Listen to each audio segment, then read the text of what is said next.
Introduction. Look, Rahul, this robot is walking. Yes, this robot can do many other works.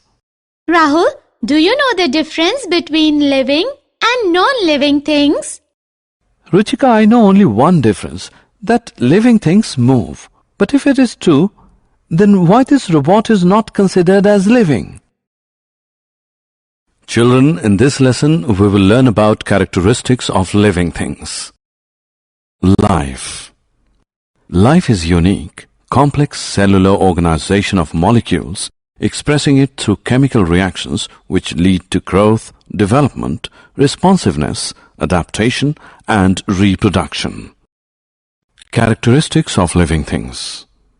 Things which depict growth, reproduction, ability to sense environment and mount a suitable response are called living things.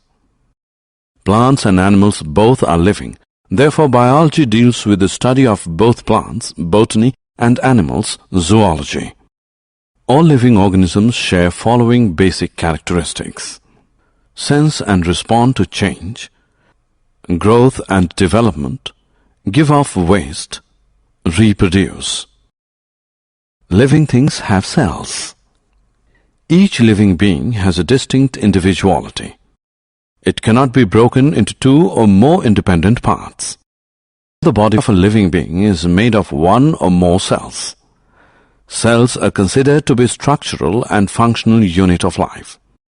The cells are made of protoplasm or living matter. All the body functions and properties of life are due to protoplasm. Some living organisms like amoeba, paramecium are made up of one cell, only they are called unicellular. Organisms made up of many cells are called multicellular. Living things grow and develop. All organisms grow and develop. Growth results in an increase in size, weight, and synthesis of new protoplasm. In animals, growth is limited to a certain age, while plants grow all the life. The use of energy by living things. Living being constantly requires energy not only to perform various activities of the body, but also to overcome entropy, the degree of disorder in a system or tendency to randomness. The source of energy is food. It is required by every cell of the body. Food is prepared by plants by the process of photosynthesis. Plants require sunlight, carbon dioxide, water, and chlorophyll for the process of photosynthesis. The living things respire. Living things require oxygen to get energy from the food. They get required oxygen by the process of respiration.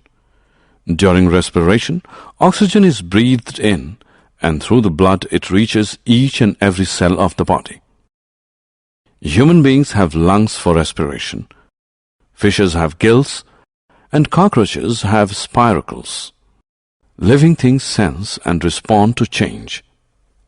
Consciousness is awareness of the surroundings and responding to external stimuli. The ability of an organism or organ to respond to external stimuli is called sensitivity.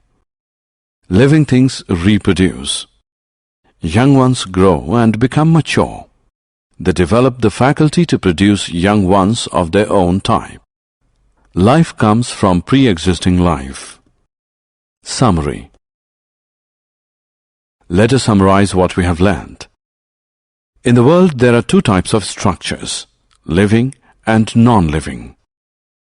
Living beings are complex entities. All living organisms share some basic characteristics: cellular structure, use energy, grow and develop, sense and respond to change, move, give off waste, and reproduce. The smallest unit of life is cell. Changes in structure and function of every living being with age are called development. A living organism can be unexceptionally differentiated from a non-living thing on the basis of its ability for reproduction.